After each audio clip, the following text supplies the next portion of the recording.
¿Te preguntas en qué lunas los carpinteros y los agricultores podaban y cortaban para tener maderas que no se movieran sin savia, como el bambú y otras maderas estructurales? Es justo ahora, en la luna nueva, 2 días antes, 2 días después de la luna nueva de febrero, aquí en invierno en el hemisferio norte.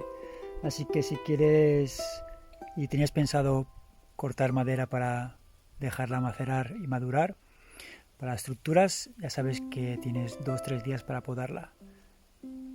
Os deseo buen día. Hasta luego.